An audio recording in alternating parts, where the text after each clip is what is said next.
You know, when discussing compensating, one begs the question, how small is too small? And will too small affect performance? These are the questions. You don't want to be left out in the cold. So that is why today we are going to be discussing the Smith Wesson Performance Center Bodyguard 2.0 carry comp with probably the world's smallest compensator on there. What do you think I was talking about?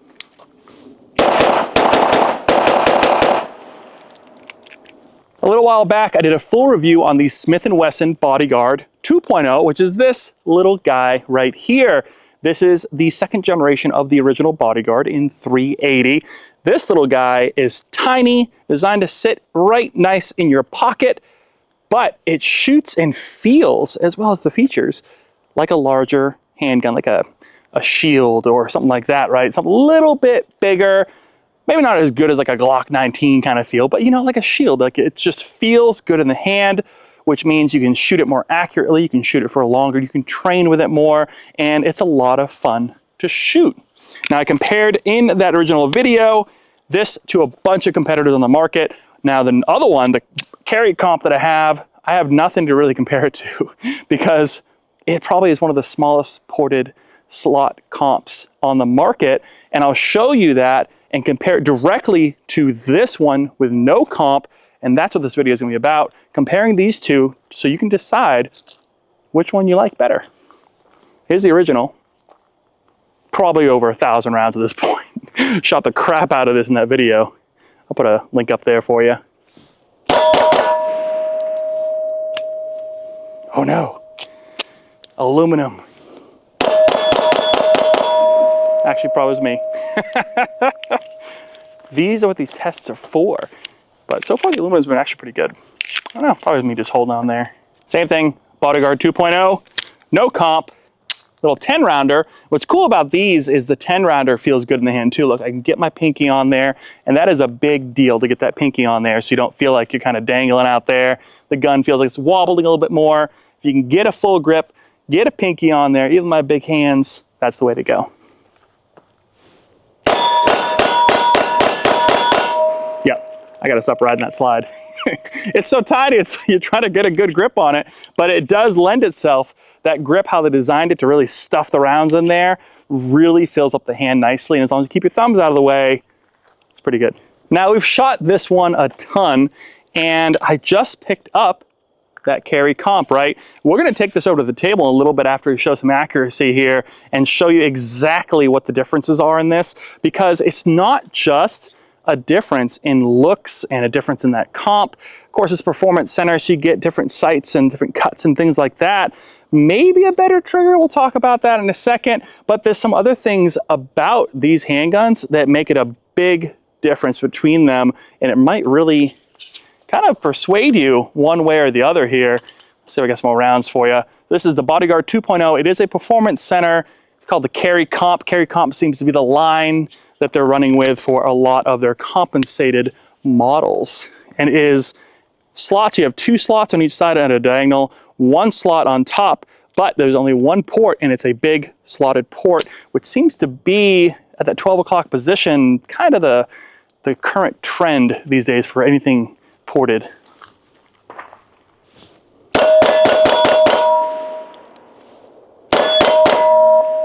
It's actually pretty bright. You can see the flash. I'm sure you can see it too. It's getting a little darker out. So it's actually kind of bright there, but you can kind of tell a little bit right now just how flat this is. They're both really flat, but this one, it's something else. Now, I personally use like a Lula loader to load the last round in the 12 or the 10 round magazines. It's not a perfect design, but anything where you're pushing the limits on what can fit in this little mag well here, if you can squeeze in another round, they're gonna do it. Same thing with the old SIG, right? The P365, those were always tough to load that last round in. You could do it, but if you're out here shooting a bunch, just get yourself a loader. Carry comp, and it does feel good. Mags are a little sticky. Something to consider, but at the same time, it's easy to strip. You don't have to go digging for it. Everything on Smith Wessons like this are like right there, so it's not like stuck in a mag well or anything like that. Let's see here, and it's pretty easy to function there. Interesting that beaver tail kind of sticks out a little bit. We're about 7 yards here.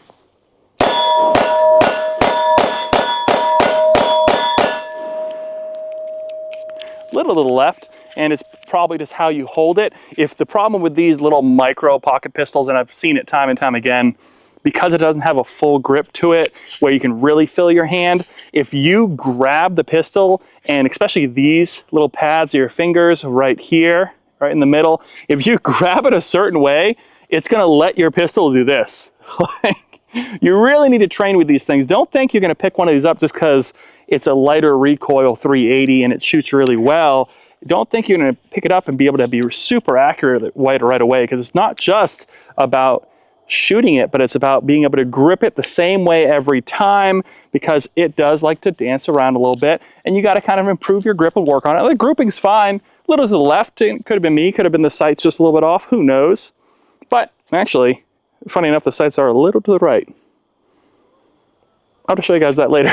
They're actually a little bit this way, about like a millimeter, but maybe that's a millimeter, I don't know. Ambi controls for safety, but not for slide release, which is a shame, because if you wanted to dual wield a couple of little pocket pistols, you just kind of have to finagle the left one with your trigger finger a little bit, but still, I think we'll get the job done.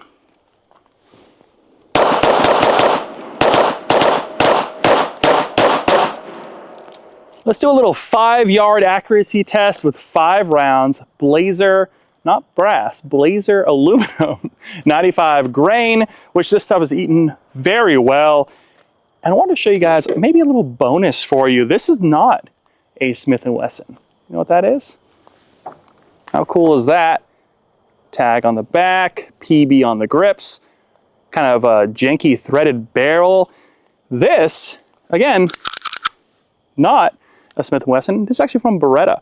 This is a caliber 9 Corto mod, 1934, made in 1966, made by Beretta. It's an Italian police and military sidearm chambered in 9 Corto, or 380, and it's that model of 1934. This one didn't happen to see like World War II or anything like that, being built in 1966, but has some nice character to it.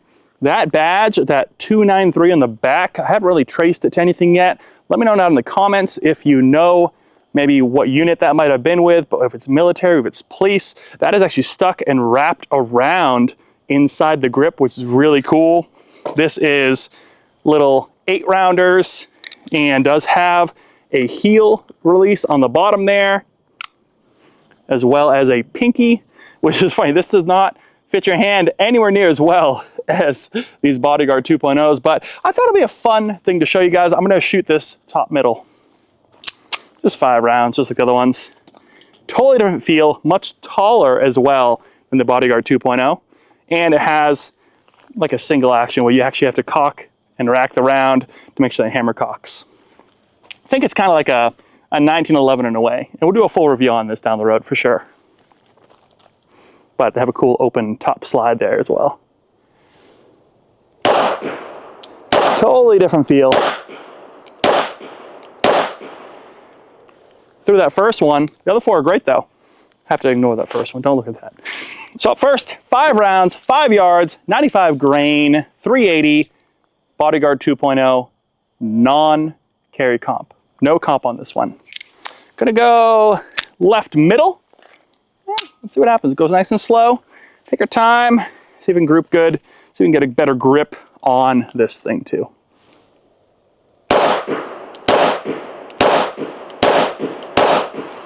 Ooh, ooh, very nice. All right, comp.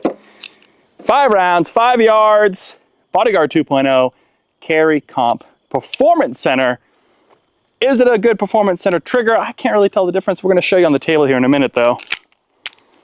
Get a good close look. Right middle, 5 rounds. Here we go. All right, comp. Compensate, do your thing.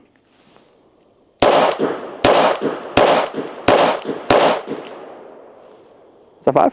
Oh, I was riding it. I was riding this. I got to watch out for that little slide release there. It actually sticks out quite a bit. About the same, although this one actually looks more worn down than even my Gen 1 or the Bodyguard 2.0 non-comp. It's interesting. Let's take a look, shall we? So in the middle, 1, 2, 3, 4, 5, that Beretta there, model 1934. Left side, Bodyguard 2.0 non-comp. Take a look at that. Right side, 1, 2, 3, 4, 5, Bodyguard 2.0 carry comp. Interesting. Interesting. You know what? Let's shoot some more on this target here. Let's see if we can get maybe a full mag here, see what the grouping looks like. Bodyguard 2.0, non-compensated, bottom left, 10 rounds, 95 grain, 380. 5 yards. Kind of slow and accurate.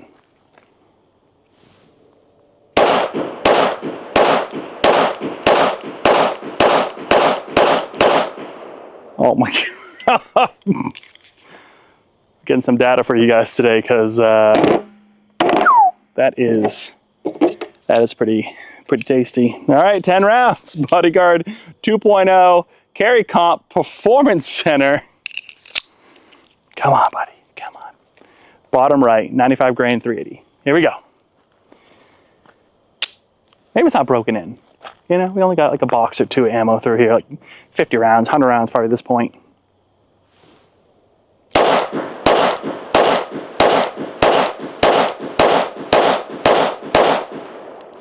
Ooh. Oh, that's interesting. Let's take a look. I don't know what to tell you guys. Bodyguard, non-compensated, 1, 2, 3, 4, 5, 6, 7, 8, 9. Wait, one right there. 10. Take a look. Take a look. Okay.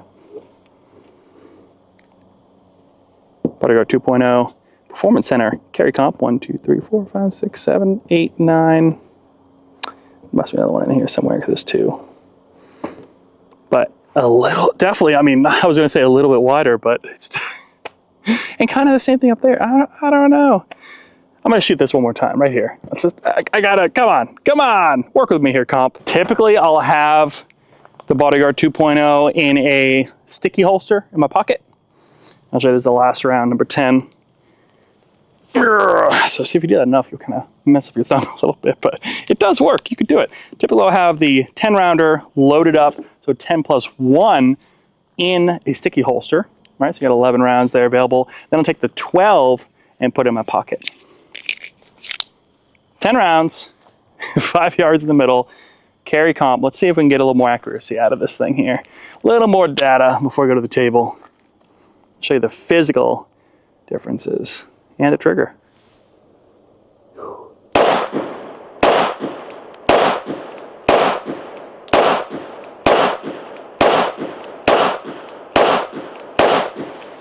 Okay, it's a little better.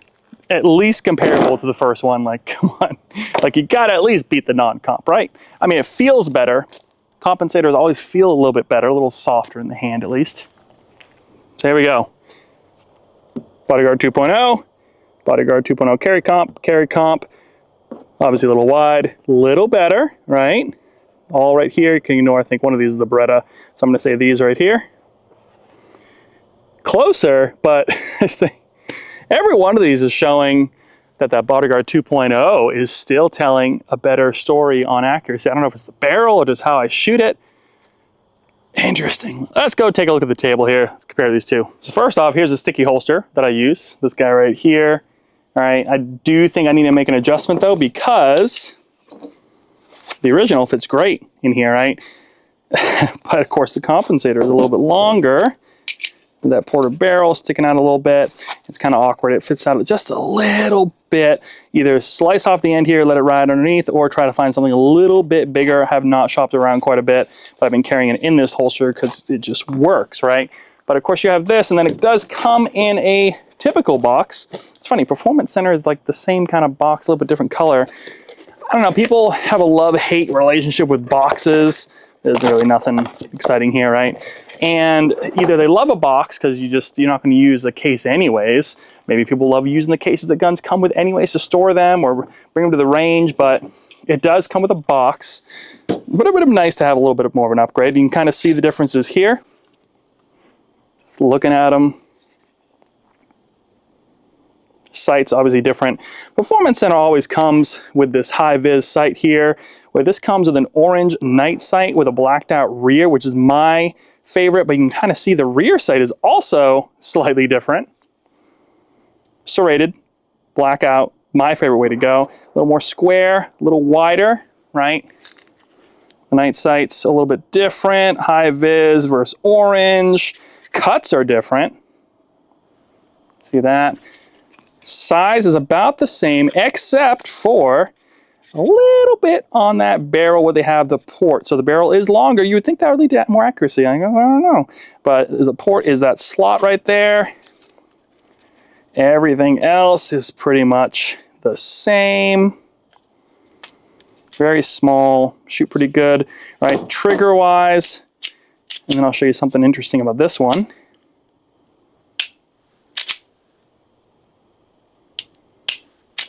They're not great. I mean, they shoot good, but they're very mushy. Like, it's hard to tell the reset. You actually have to train yourself to pull it all the way out.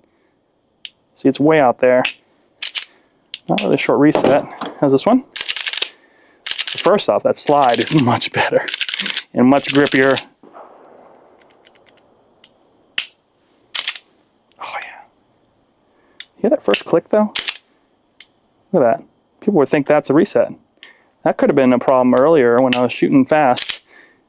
Might not have been riding the slide lock there. Might have been riding the first fake reset. That might work a way out. Does this have that? Oh, a little bit. Click there. Slide on this one, something that's to note really beyond the serrations and all that, right? A little bit different there. Is that the slide on this one, especially the first runs of these original Bodyguard 2.0s, they don't go all the way back. We talked about that in my first video, where you really have to push it all the way back. If you just pull it back here and then try to lock it, you really got to pull it an extra ½ millimeter, and it just seems like there's like a stacking issue, and apparently Smith Wesson kind of addressed it in further models and kind of developing it, but it just seems like there's some kind of dragging in here somewhere where it's really just not compressing all the way back. It doesn't affect performance. It's just something to note, especially if you're wanting to rack all the way back and load something like that. This one, on the other hand, maybe a lighter, oh yeah, slightly lighter slide, much smoother slide too. And look, you can hear it, clicks all the way back, right? This one, it's like a squish. It's a squish sound, muffled. Also, they added kind of a grab, kind of expanded part to the serrations back here. You see that right there? You can almost grab it right there. That is not really that big here. It might be a little bit, but it's actually probably just the cut ending right there, where this feels like it's something they really took to developing this slide much better. The pads seem the same. Smith & Wesson M&P grips are very aggressive. I love that. Even aggressive mag release. This seems a little more worn than the other one. This safety was super stiff when I first got it, which makes sense. You can keep it on, you keep it off, train with it if you do want to keep it on. That way if you pull it out of your pocket, swipe down, that's exactly what you do. If you keep it on with the 10+1 or 12+1, when you pull it out of your pocket, the first thing you do is pull it out and swipe down. So that's, if you want that peace of mind, the safety's there. I think the safety was the only one available when I was shopping around in my local gun shop for it. I saw it and I was like, yes, let's do it. Locks back just fine. That port there, get nice and shiny and dirtied up. Single slot. A couple of razor lightning cuts on the side there. This one, look at that, all the way back. Normal barrel. Take a look at that real quick. Let's put a mag in so I can show you guys how to safely disassemble these and reassemble them for purely maintenance and cleaning. That's right, YouTube, if you're listening to this, maintenance, proper cleaning for a safe firearm. First thing you do, drop the mag, check the chamber, check again, nothing's in there.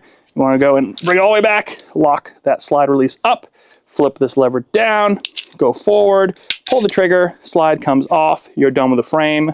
See how dirty it is, been shooting a lot today. You have your spring and guide rod all captured, don't have to worry about that flying away. And your little barrel there, look at them. It's adorable. Get a good look in there. Clean, cut, you know, some wear marks in there. We'll do a cleaning video on this, I'm sure. It's good to keep these nice and clean and maintained. Only goes one way. The key here is to make sure that this is on the ledge. There's a curved spot right here on the barrel assembly where you want to make sure that this sits in nicely. Oh, this will not go on properly. Go all the way back, flip it, double check, good to go. We are losing light fast here. Winter is coming. I want to show you guys just a side view of the Bodyguard 2.0 comparing it to the carry comp real quick, because that's kind of where the comp shines above the features. As you've seen, there's other cool features as well, but what does the port look like? Let's take a look. And the low light actually might help. So Bodyguard 2.0 non-comp.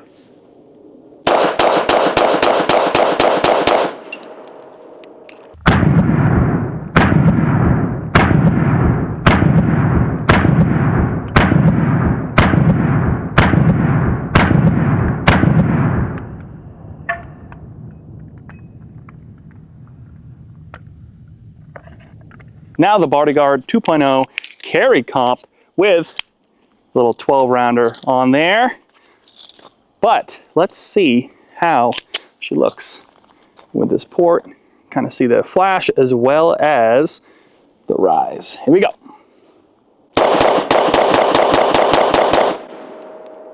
Woohoo! That was pretty cool.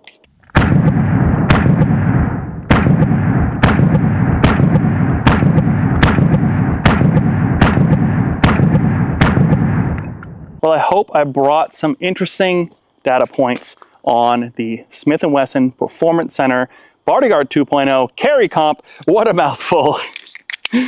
Show you the pros, the cons, comparing it to the Bodyguard 2.0.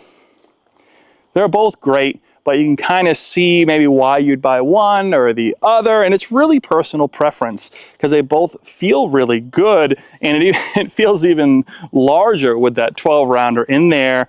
And they run really good. I haven't really had any issues with any of my Smith & Wessons. They've always treated me well. They're always running pretty good, and they're very accurate for the price points that these come in at, which is very cool to see. So let me know if you guys have any questions about either one of these firearms down in the comments below. I would love to take a look at those and let you know my thoughts. Make sure you train hard. You never know what's coming. Take care of the ones you love. Those are the ones that matter. We'll see you guys in the next review.